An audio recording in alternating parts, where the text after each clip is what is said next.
सरकारी भर्तियों की जानकारी पाने के लिए चैनल को सब्सक्राइब करें और बेल आइकन दबाकर ऑल नोटिफिकेशन पर क्लिक करें।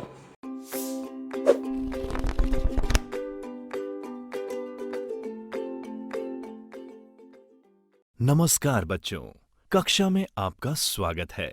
आज हम जानेंगे ऑनलाइन बैंकिंग के लाभ के बारे में, यानी बेनिफिट्स ऑफ ऑनलाइन बैंकिंग।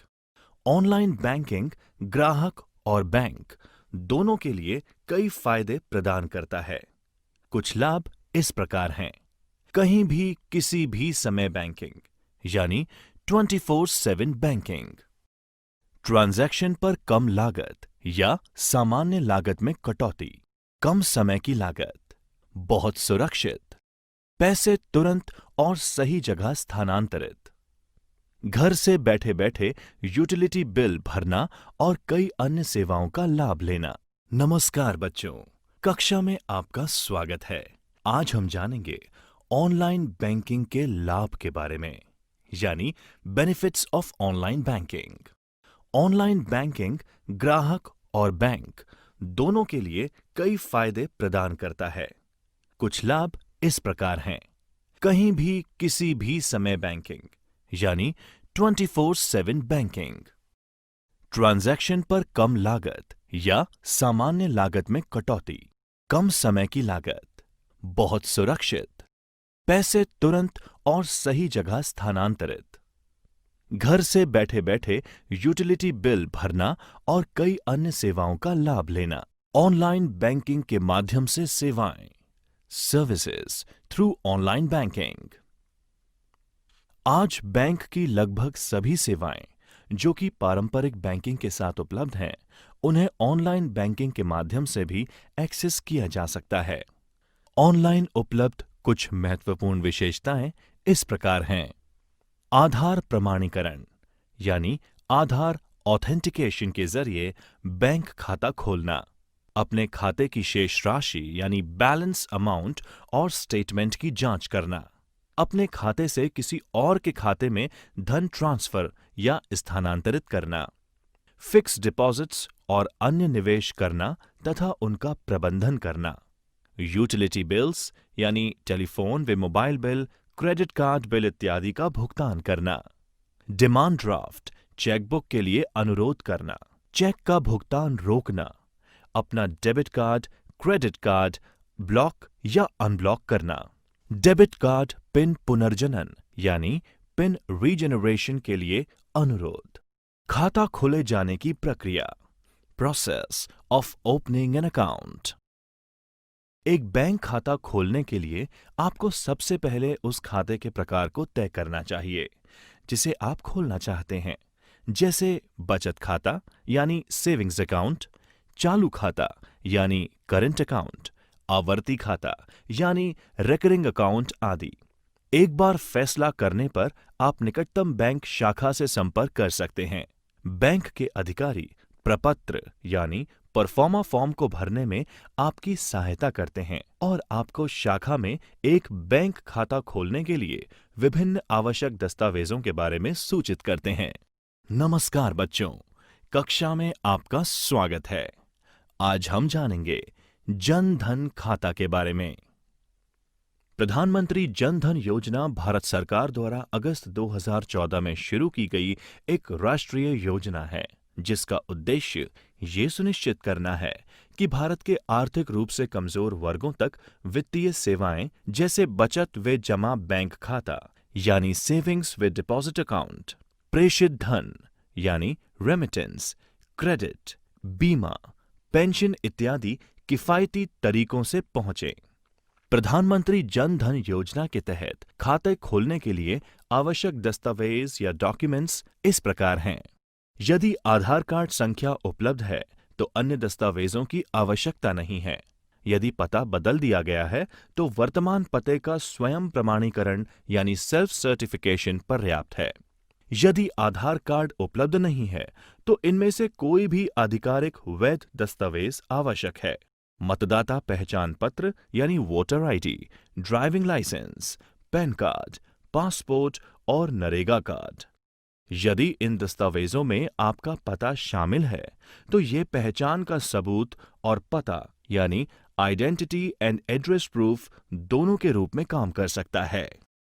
यदि किसी व्यक्ति के पास ऊपर उल्लेखित आधिकारिक वैध दस्तावेज यानी ऑफिशियली वैलिड डॉक्यूमेंट्स नहीं हैं, लेकिन उसे बैंकों द्वारा कम जोखिम यानी लो रिस्क के रूप में वर्गीकृत या क्लासिफाइड किया गया है, तो वह इनमें से किसी भी दस्तावेजों में से एक को जमा करके बैंक खाता खोल सकता है।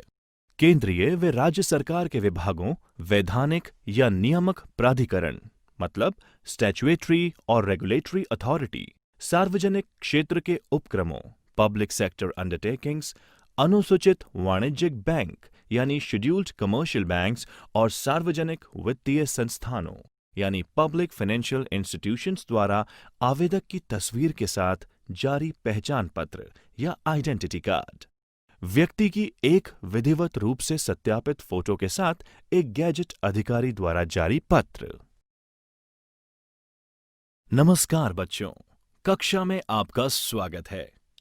आज हम जानेंगे ऑनलाइन या डिजिटल भुगतान पद्धतियों के बारे में और उनके प्लेटफॉर्म्स के बारे में।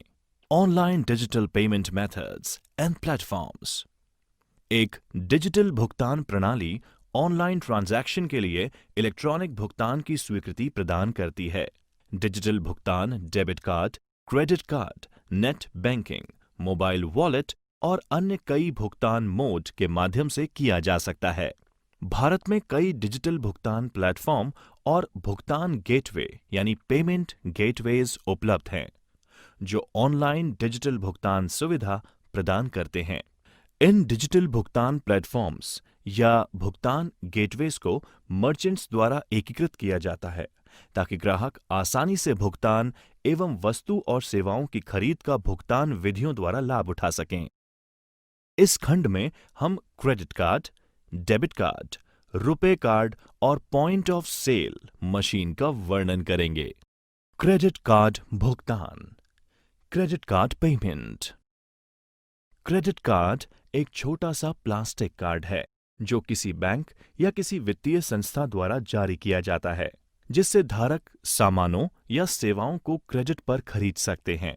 ये इलेक्ट्रॉनिक पैसे का सबसे आसान रूप है जो उपलब्ध है और आज अंतर्राष्ट्रीय स्तर पर इसका व्यापक रूप से उपयोग किया जाता है।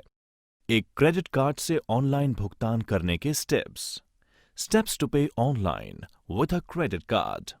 भुगतान करते समय आपको अपनी भुगतान विधि या पेमेंट मेथड के रूप में क्रेडिट कार्ड चुनने की आवश्यकता होगी। आपके द्वारा उपयोग किए जा रहे क्रेडिट कार्ड को चुनने का विकल्प भी होगा, जैसे visa, Mastercard, discover, American express आदि। यदि आपका क्रेडिट कार्ड प्रकार बॉक्स में सूचीबद्ध या लिस्टेड नहीं है, तो मर्चेंट उस प्रकार के क्रेडिट कार्ड को स्वीकार नहीं करता। विवरण दर्ज करने से पहले आपको ये सुनिश्चित करना होगा कि एड्रेस बार में एक लॉक प्रतीक और HTTPS है। HTTPS का अर्थ हाइपरटेक्स्ट ट्रांसफर प्रोटोकॉल सिक्योर होता है। लॉक और HTTPS सुनिश्चित करते हैं कि जिस वेबसाइट का आप उपयोग कर रहे हैं वह सुरक्षित और सत्यापित है। अपना नाम दर्ज करें, जैसे आपके क्रेडिट कार्ड पर दिखाई देता है। ये सत्यापित करने के लिए कि आपने अपना नाम सही ढंग से दर्ज किया है, क्रेडिट कार्ड को देखें। इसके बाद अपने क्रेडिट कार्ड की जानकारी दर्ज करें। क्रेडिट कार्ड नंबर, आपके क्रेडिट कार्ड पर अंकित 16 अंक, समाप्ति तिथि यानी एक्सपायरी डेट और सुरक्षा कोड यानी CVV नंबर। आमतौर पर क्रेडिट कार्ड नंबर के बाद कार्ड के पीछे 3 अंकों की सुरक्षा कोड मुद्रित किया जाता है। अपने क्रेडिट कार्ड के लिए बिलिंग पता या बिलिंग एड्रेस दर्ज करें। ये वह पता है जिस पर आप अपना क्रेडिट कार्ड स्टेटमेंट प्राप्त करते हैं। ध्यान दें कि ये पता शिपिंग एड्रेस से भिन्न हो सकता है। उदाहरण के लिए, यदि आपके स्टेटमेंट पोस्ट ऑफिस पर प्राप्त होते हैं, लेकिन आप अपने ऑर्डर को अपने घर में भेजना चाहते हैं, या अगर आप किसी को उपहार के रूप में भेजना चाहते हैं, जब आप भुगतान बटन पर क्लिक करते हैं तो आपको अपने पंजीकृत मोबाइल पर एक OTP यानी वन टाइम पासवर्ड प्राप्त होगा। प्रमाणीकरण पृष्ठ यानी ऑथेंटिकेशन पेज पर इस ओटीपी को दर्ज करें और ट्रांजैक्शन पूर्ण करें। ट्रांजैक्शन के सफल समापन पर आपको एक ट्रांजैक्शन संदर्भ संख्या प्राप्त होगी। आपको इसे अपने संदर्भ उद्देश्य के लिए संभाल कर रखना चाहिए। आपके द्वारा किए गए भुगतान के साथ किसी भी तरह डेबिट कार्ड। एक डेबिट कार्ड, जिसे बैंक कार्ड या चेक कार्ड भी कहा जाता है, एक प्लास्टिक का भुगतान कार्ड होता है जिसका इस्तेमाल खरीदारी करते समय नकदी के बजाय किया जा सकता है। ये एक क्रेडिट कार्ड के समान है, लेकिन क्रेडिट कार्ड के विपरीत कोई ट्रांजैक्शन करते समय धन सीधे आपके खाते से ही डेबिट हो जाता है। एक डेबिट कार्ड से ऑनलाइन भुगतान करने के स्टेप्स टू पे online with a debit card. सुनिश्चित करें कि आपके खाते में पर्याप्त पैसा है। मर्चेंट वेबसाइट आपको भुगतान विधि या पेमेंट मेथड चुनने के लिए कहेगी। आपको अपनी भुगतान विधि या पेमेंट मेथड के रूप में डेबिट कार्ड चुनने की आवश्यकता होगी। कुछ मामलों में मर्चेंट वेबसाइट आपको भुगतान गेटवे या पेमेंट गेटवे पर रीडायरेक्ट करती है। विवरण दर्ज करने से पहले आपको ये सुनिश्चित करना होगा कि एड्रेस बार में एक लॉक प्रतीक और HTTPS है। HTTPS का अर्थ हाइपरटेक्स्ट ट्रांसफर प्रोटोकॉल सिक्योर होता है। लॉक और HTTPS सुनिश्चित करते हैं कि जिस वेबसाइट का आप उपयोग कर रहे हैं वह सुरक्षित और सत्यापित है। अपना कार्ड नंबर और CVV या CVC2 नंबर दर्ज करें। आपको अपने कार्ड की समय सीमा समाप्त होने वाले महीने और वर्ष दर्ज करने के लिए कहा जाएगा। कार्ड धारक का नाम भी आवश्यक हो सकता है। CVV या CVC2 संख्या आपके कार्ड के पीछे एक 3 अंकीय संख्या होती है। इसे 4 अंकों की संख्या के दाईं ओर रखा गया है। ये 4 अंकों की संख्या कार्ड संख्या की अंतिम 4 अंकीय संख्या होती है। आपको ट्रांजैक्शन प्रमाणित करने के लिए पासवर्ड की आवश्यकता हो सकती है। OTP यानी वन टाइम पासवर्ड का विकल्प भी उपलब्ध हो सकते हैं। यदि आप ये विकल्प चुनते हैं तो आपको बैंक से मैसेज या ईमेल द्वारा एक पासवर्ड भेजा जाएगा। पासवर्ड केवल एक बार उपयोग किया जा सकता है और यह केवल सीमित अवधि के लिए ही वैध रहता है। आप अपने बैंक से ट्रांजैक्शन के सफल समापन पर ट्रांजैक्शन अपडेट प्राप्त करेंगे। आपको द्वारा दिए गए भुगतान के साथ किसी भी तरह के मामले में यह उपयोगी हो सकता है। नमस्कार बच्चों, कक्षा में आपका स्वागत है। आज हम जानेंगे रुपए कार्ड पेमेंट के बारे में। रुपए और पेमेंट का एक संयोजन या कॉम्बिनेशन है। ये भारत के राष्ट्रीय भुगतान निगम यानी NPCI national payment corporation of India के द्वारा बनाया और लॉन्च किया गया है। ये कार्ड डेबिट कार्ड का एक भारतीय संस्करण है। ये देश में भुगतान प्रणालियों के एकीकरण के इरादे से बनाया गया है।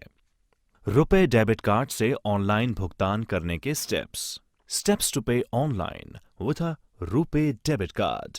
मर्चेंट वेबसाइट पर जाएं और रुपए डेबिट कार्ड का उपयोग करने के लिए वेबसाइट पर कोई उत्पाद या सेवा ढूंढें। अपना मोबाइल नंबर दर्ज करने के बाद पेमेंट पेज पर जाएं और भुगतान विकल्प के तहत भुगतान मोड के रूप में रुपए डेबिट कार्ड चुनें। विवरण दर्ज करने से पहले आपको यह सुनिश्चित करना होगा कि एड्रेस बार में एक लॉक प्रतीक और HTTPS है। HTTPS का अर्थ हाइपरटेक्स्ट ट्रांसफर प्रोटोकॉल सिक्योर होता है। लॉक और HTTPS सुनिश्चित करते हैं कि जिस वेबसाइट का आप उपयोग कर रहे हैं वह सुरक्षित और सत्यापित है। प्रथम ट्रांजैक्शन, फर्स्ट ट्रांजैक्शन। इसके लिए पंजीकरण आवश्यक होता है। पहला ऑनलाइन ट्रांजैक्शन करने से पहले कार्ड धारक को ई-कॉमर्स के लिए सक्षम करने के लिए अपने रुपए कार्ड को पंजीकृत करना होगा। कार्ड धारक को भुगतान स्क्रीन या पेमेंट स्क्रीन पर सभी उचित रुपए कार्ड विवरण दर्ज करने होंगे, जैसे कि कार्ड नंबर, समाप्ति तिथि और CVV2, जो कि कार्ड के पीछे के 3 अंक हैं। बैंक के साथ पंजीकृत कार्ड धारक के मोबाइल नंबर, ईमेल ID और एक OTP यानी वन टाइम पासवर्ड भेजा जाएगा। ग्राहक OTP की वांछित प्राप्ति के लिए विकल्प या तो मोबाइल नंबर या ईमेल ID का चयन कर सकते हैं। ग्राहक को बैंक के साथ पंजीकृत मोबाइल नंबर या ईमेल आईडी पर प्राप्त ओटीपी दर्ज करना होगा। कार्ड धारक को ओटीपी द्वारा प्रमाणित करने के बाद कई चित्रों के मिश्रण का एक छोटा फ्रेम दिखाई देगा। कार्ड धारक को एक चित्र चुनना होता है। इस इमेज के बाद के सभी ट्रांजैक्शन के लिए याद रखना होता है। इसे पंजीकृत चित्र या रजिस्टर्ड इमेज के रूप में कहा जाता है। यदि कार्ड धारक पंजीकृत चित्र को भूल जाता है तो उसे पुनः पंजीयन करना पड़ता है। कार्ड धारक को एक वाक्यांश, जो कि अधिकतम 40 वर्ण तक होगा, प्रवेश करने के लिए कहा जाता है, जिसे भविष्य के ट्रांजैक्शन में पहचान के लिए याद रखना होता है। कार्ड धारक को एक स्वपरिवर्तनशील यानी स्क्रैम्बलिंग पिन पैड पेज दिखाया जाएगा। नमस्कार बच्चों, कक्षा में आपका स्वागत है। आज हम जानेंगे नेट बैंकिंग भुगतान के बारे में। नेट बैंकिंग पेमेंट आपके बैंक की इंटरनेट बैंकिंग सेवा का उपयोग भारत में सबसे लोकप्रिय भुगतान विधियों में से एक है। ये डेबिट कार्ड के द्वारा की गई खरीद के ही समान है, सिवाय इसके कि आप अपने इंटरनेट बैंकिंग खाते में लॉगिन करके भुगतान करते हैं। इस मामले में भी आपके द्वारा खरीदारी करने के बाद राशि तुरंत आपके बैंक खाते से काट ली जाती है। नेट बैंकिंग से ऑनलाइन भुगतान करने के स्टेप्स टू पे ऑनलाइन विथ नेट बैंकिंग। सुनिश्चित करें कि आपके खाते में पर्याप्त पैसा है। मर्चेंट वेबसाइट आपको अपने भुगतान विधि या पेमेंट मेथड के लिए पूछेगी। आपको अपनी भुगतान विधि या पेमेंट मेथड के रूप में नेट बैंकिंग को चुनना होगा। कुछ मामलों में मर्चेंट वेबसाइट आपको पेमेंट गेटवे पर पुनर्निर्देशित या रीडायरेक्ट करेगी। विवरण दर्ज करने से पहले आपको ये सुनिश्चित करना होगा कि एड्रेस बार में एक लॉक प्रतीक और HTTPS है। HTTPS का अर्थ हाइपरटेक्स्ट ट्रांसफर प्रोटोकॉल सिक्योर्ड होता है। लॉक और HTTPS सुनिश्चित करते हैं कि जिस वेबसाइट का आप उपयोग कर रहे हैं वह सुरक्षित और सत्यापित है। भुगतान पद्धति या पेमेंट मेथड के रूप में नेट बैंकिंग का चयन करते समय आपको अपने बैंक का चयन करने के लिए कहा जाएगा। ये आपका इंटरनेट बैंकिंग खाता है। फिर आपको भुगतान करने के लिए अपने बैंक की वेबसाइट पर पुनः निर्देशित किया जाएगा। अपने खाते में लॉगिन करने के लिए आपको क्रेडेंशियल्स यानी यूजर आईडी व पासवर्ड्स का उपयोग करना होगा। एक बार लॉगिन सफलतापूर्वक करने के उपरांत आपको अपनी राशि की पुष्टि करने की आवश्यकता होगी। अधिकांश वेबसाइट आपके भुगतान प्रक्रिया की सुरक्षा बढ़ाने के लिए अतिरिक्त प्रमाणीकरण के रूप में OTP यानी वन टाइम पासवर्ड का उपयोग करते हैं।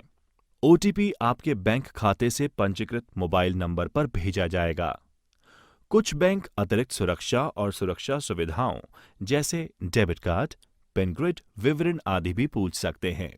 आप अपने बैंक से ट्रांजैक्शन के सफल समापन पर एक ट्रांजैक्शन अपडेट प्राप्त करेंगे। आपके द्वारा किए गए भुगतान के साथ किसी भी मुद्दे के मामले में ये उपयोगी हो सकता है। POS point of cell.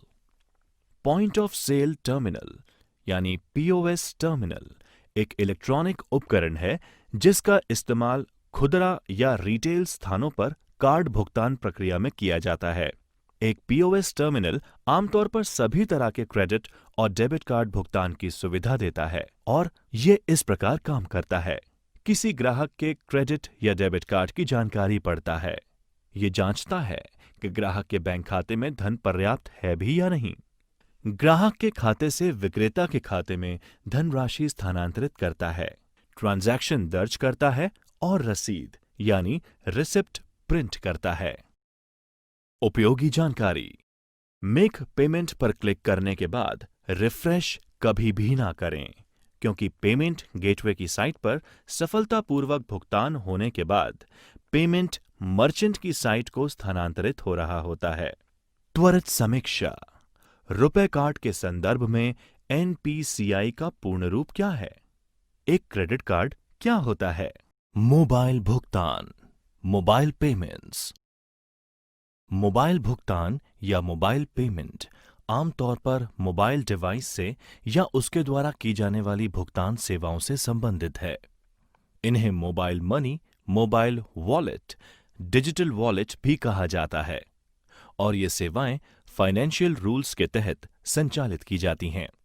ऐसी कई मोबाइल भुगतान सेवाएं हैं जिनका इस्तेमाल भारत में किया जा रहा है, जैसे डिजिटल या मोबाइल वॉलेट, यूपीआई यानी यूनिफाइड पेमेंट इंटरफेस, भीम BHIM यानी Bharat interface for money, USSD यानी unstructured supplementary service data, AEPS यानी Aadhaar enabled payment system, micro ATM इत्यादि।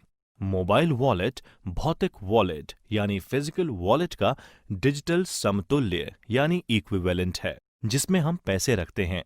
ये एक ऑनलाइन प्लेटफॉर्म है जो उपयोगकर्ता को एक बैंक अकाउंट की तरह पैसे रखने की सुविधा देता है। किसी उपयोगकर्ता या यूजर को मोबाइल वॉलेट प्रदाता यानी प्रोवाइडर के साथ एक खाता बनाने की आवश्यकता होती है।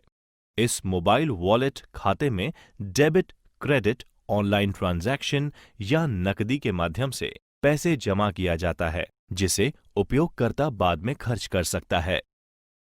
बैंक खाते के माध्यम से ऑनलाइन ट्रांजैक्शन और मोबाइल वॉलेट के बीच मुख्य अंतर ये है कि बैंकों के विपरीत मोबाइल वॉलेट में प्रत्येक ट्रांजैक्शन पर कितनी भी राशि हो, कोई शुल्क नहीं देना पड़ता। इसके अलावा ग्राहक को हर ट्रांजैक्शन पर अनावश्यक कार्ड विवरण और पिन नंबर दर्ज करने की जरूरत नहीं होती। ये आसान और सुविधाजनक है क्योंकि उपयोगकर्ता को सिर्फ खाते में साइन इन कर भुगतान करना होता है। भारत में कई मोबाइल वॉलेट उपलब्ध हैं, कुछ बैंकों द्वारा और कुछ निजी कंपनियों द्वारा चलाए जा रहे हैं।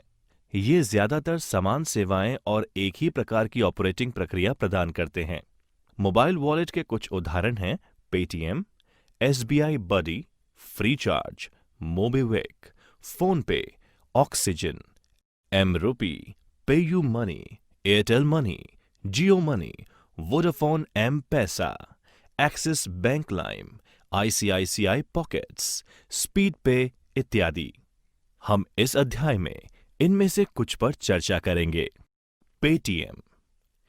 पेटीएम को आप इसकी वेबसाइट www.paytm.com से या गूगल प्ले स्टोर से अपने स्मार्टफोन या मोबाइल पर डाउनलोड कर सकते हैं। अपने मोबाइल पर एक बार डाउनलोड और इंस्टॉल किए जाने के बाद आपको मोबाइल नंबर के साथ खुद को पंजीकृत करने के लिए पेटीएम ऐप खोलने की आवश्यकता होगी। आप पंजीकरण के बिना पेटीएम ऐप में लॉगिन भी कर सकते हैं, लेकिन फिर आप कोई ट्रांजैक्शन नहीं कर पाएंगे। एक बार लॉगिन करने के बाद पेटीएम पर उपलब्ध किसी भी सेवा जैसे ट्रांजैक्शन करने, वॉलेट में पैसे जोड़ने, अपने वॉलेट बैलेंस और लेन देन की जांच, किसी अन्य पेटीएम खाता धारक को पैसा देना, अपने यूटिलिटी बिलों का भुगतान करना और अपने मोबाइल नंबर पर रिचार्ज आप कर सकते हैं। आप फिल्म, ट्रेन, बस, हवाई जहाज, इवेंट टिकट आदि भी बुक कर सकते हैं। आप अपने पेटीएम वॉलेट में रिचार्ज या पैसा जोड़ने के लिए credit card, debit card, net banking जैसे किसी भी तरीके का उपयोग कर सकते हैं। आप ऐड मनी फीचर का उपयोग कर सकते हैं और अपने वॉलेट में पैसे जोड़ने के लिए इसका चरणबद्ध तरीके से अनुसरण कर सकते हैं। भारत में कई व्यापारी हैं जो पेटीएम के माध्यम से स्वीकार करते हैं। आपकी खरीद के बाद आप मर्चेंट के मोबाइल नंबर, ईमेल का उपयोग कर व्यापारी को पैसे हस्तांतरित कर सकते हैं या व्यापारी को पेटीएम द्वारा निर्दिष्ट प्री प्रिंट किए गए QR कोड को स्कैन कर सकते हैं। आप मर्चेंट को अपने वॉलेट के माध्यम से या credit card, debit card, net banking इत्यादि का उपयोग करके पैसे भेज सकते हैं। अगर आप वॉलेट के माध्यम से किसी को भी राशि भेजना चाहते हैं, तो आपको अपने वॉलेट में बैलेंस या धनराशि रखने की जरूरत होगी। फ्रीचार्ज। फ्रीचार्ज एक ई-कॉमर्स वेबसाइट और मोबाइल वॉलेट है जो भारत में prepaid mobile phone, postpaid mobile, DTH और डेटा कार्ड रिचार्ज करने के लिए ऑनलाइन सुविधा प्रदान करता है। ये एप्लीकेशन चैट और पे सुविधा प्रदान करता है जो 2 फ्रीचार्ज उपयोगकर्ताओं को अपने फ्रीचार्ज वॉलेट से अपने बीच पैसे हस्तांतरण करने और प्राप्त करने में सक्षम बनाता है। यह स्प्लिट बिल जैसी कुछ रोचक सुविधाएं भी प्रदान करता है। जिससे आप अपने दोस्तों के बीच भुगतान की जाने वाली राशि को विभाजित यानी डिवाइड कर सकते हैं। फ्रीचार्ज को गूगल प्ले स्टोर से डाउनलोड और इंस्टॉल किया जा सकता है और आप अपने मोबाइल नंबर से खुद को पंजीकृत कर सकते हैं। फ्रीचार्ज भी पेटीएम के ही समान मिलती जुलती सेवाएं देता है। स्टेट बैंक बडी। स्टेट बैंक बडी आपके स्मार्टफोन हेतु स्टेट बैंक ऑफ इंडिया द्वारा बनाया गया एक मोबाइल वॉलेट है। ये एक अर्धबंद यानी सेमी क्लोज्ड प्रीपेड वॉलेट है जिसका इस्तेमाल अन्य वॉलेट के उपयोगकर्ताओं या यूजर्स और बैंक खातों में कभी भी कहीं भी पैसा ट्रांसफर करने के लिए किया जा सकता है। आप स्टेट बैंक बडी गूगल प्ले स्टोर पर खोज करके इस ऐप को डाउनलोड और इंस्टॉल कर सकते हैं। एक बार इंस्टॉल होने पर आप इसे खोल सकते हैं और अपना फेसबुक अकाउंट या मोबाइल नंबर का उपयोग करके खुद को पंजीकृत कर सकते हैं। यह एप्लीकेशन हिंदी और अंग्रेजी सहित कई भाषाओं में उपलब्ध है। आप इस ऐप पर उपलब्ध ये फीचर्स उपयोग कर सकते हैं। पैसा भेजना, अपना विवरण देखना, अपने एसबीआई बडी को निजीकृत यानी पर्सनलाइज करना, प्रीपेड मोबाइल और डीटीएच रिचार्ज करना, अपने बिलों का भुगतान करना, मूवी टिकट बुक करना, ऑनलाइन मर्चेंट भुगतान करना आदि। उपयोगी जानकारी। प्रत्येक नागरिक को अपने मोबाइल वॉलेट पासवर्ड को सुरक्षित रखना चाहिए और इसे किसी के भी साथ साझा यानी शेयर नहीं करना चाहिए। ओटीपी जो कि वन टाइम पासवर्ड है, सुरक्षा सुविधा को सदैव इनेबल करके रखना चाहिए ताकि जब भी कोई व्यक्ति आपके वॉलेट में लॉगिन करने का प्रयास करे तब आपको उसकी जानकारी मिल सके। बिना सही ओटीपी दर्ज किए कोई भी व्यक्ति आपके खाते में प्रवेश नहीं कर सकता है। नमस्कार बच्चों, कक्षा में आपका स्वागत है। आज हम जानेंगे यूपीआई यानी यूनिफाइड पेमेंट इंटरफेस के बारे में। यूनिफाइड पेमेंट इंटरफेस भारत के सभी खुदरा भुगतान प्रणालियों के लिए राष्ट्रीय भुगतान निगम यानी NPCI national payment corporation of India द्वारा विकसित एक भुगतान प्रणाली है जो स्मार्टफोन के उपयोग से किसी भी दो बैंक खातों के बीच धन हस्तांतरण की अनुमति देता है। यूपीआई एक ग्राहक को बिना क्रेडिट कार्ड विवरण, आईएफएससी कोड या नेट बैंकिंग, वॉलेट पासवर्ड का विवरण दर्ज किए एक बैंक खाते से अलग अलग व्यापारियों को ऑनलाइन और ऑफलाइन भुगतान करने की अनुमति देता है। UPI application Google play store से डाउनलोड किया जा सकता है।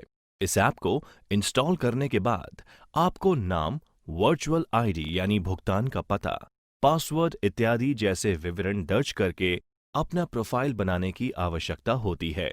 इसके बाद आप add, link, manage bank account विकल्प पर जा सकते हैं और वर्चुअल आईडी के साथ बैंक और खाता नंबर लिंक कर सकते हैं। आपको एमपिन यानी mobile banking personal identification number तैयार करना होता है क्योंकि ये मोबाइल के माध्यम से किसी भी ट्रांजैक्शन के लिए आवश्यक होता है। एमपिन जनरेट करने के लिए ये स्टेप्स हैं। उस बैंक खाते का चयन करें जहां से आप ट्रांजैक्शन शुरू करना चाहते हैं और मोबाइल बैंकिंग पंजीकरण एमपिन जनरेट करें विकल्प का चयन करें। आपको अपने पंजीकृत या रजिस्टर्ड मोबाइल नंबर पर जारीकर्ता बैंक यानी इशूइंग बैंक से वन टाइम पासवर्ड यानी ओटीपी प्राप्त होगा। आपको डेबिट कार्ड नंबर के अंतिम 6 अंक और समाप्ति तिथि यानी एक्सपायरी डेट दर्ज करने होंगे। ओटीपी और पसंदीदा संख्यात्मक एमपिन जो भी आपको सेट करना है दर्ज करें और सबमिट पर क्लिक करें।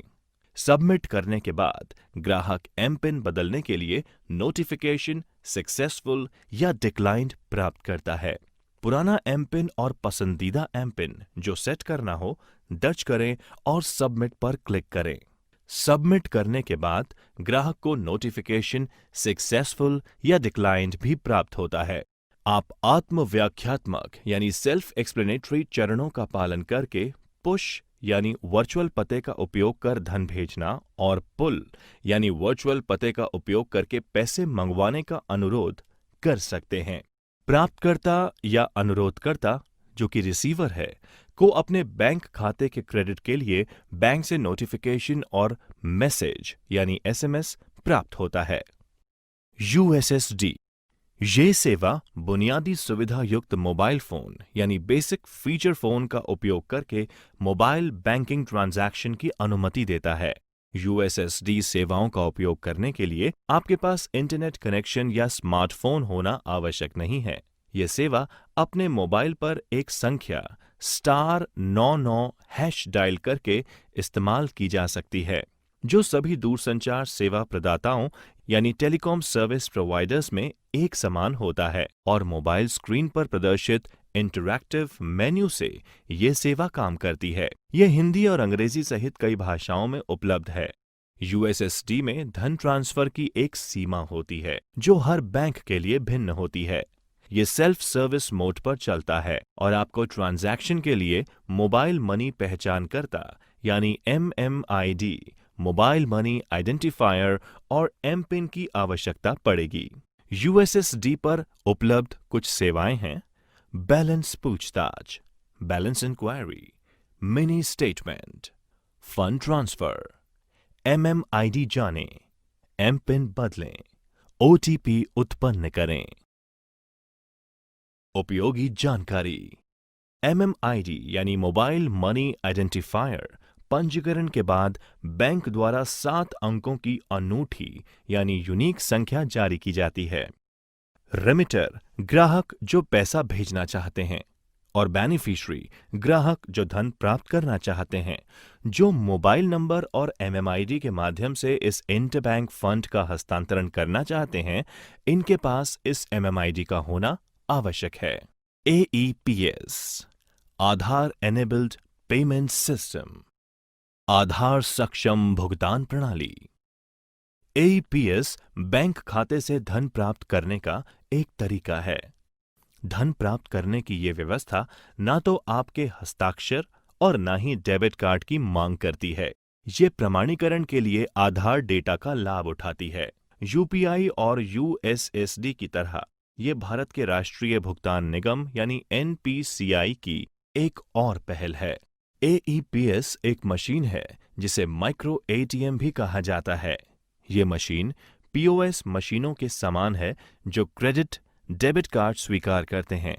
एकमात्र अंतर यह है कि इसमें किसी भी कार्ड के बजाय आपको अपने बायोमेट्रिक यानी आमतौर पर फिंगरप्रिंट का उपयोग करके अपने भुगतान को प्रमाणित करने की आवश्यकता पड़ती है। एक व्यापारी जिसे भुगतान स्वीकार करने की जरूरत है, वह आधार संख्या और राशि मशीन में मौजूद टच इंटरफेस का उपयोग करके दर्ज करेगा। ग्राहक को उसके फिंगरप्रिंट का उपयोग करके भुगतान को प्रमाणित करना होगा। ये राशि उस बैंक खाते से काट ली जाएगी जो ग्राहक के आधार संख्या से जुड़ी होती है और व्यापारी के बैंक खाते में जमा हो जाएगी। ये मोबाइल ऐप के रूप में भी उपलब्ध है ताकि व्यापारी फिंगरप्रिंट स्कैनर युक्त स्मार्टफोन का उपयोग AEPS के फायदे उठाने के लिए कर सकें। बैलेंस पूछताछ यानी बैलेंस इंक्वायरी, नकद निकासी यानी कैश विड्रॉल, नकद जमा यानी कैश डिपॉजिट और आधार सक्षम फंड ट्रांसफर यानी आधार एनेबल्ड फंड ट्रांसफर इस ऐप के जरिए की जाने वाली कुछ सेवाएं हैं। त्वरित समीक्षा: UPI का पूरा नाम क्या है? मोबाइल वॉलेट की कुछ विशेषताएं सूचीबद्ध करें।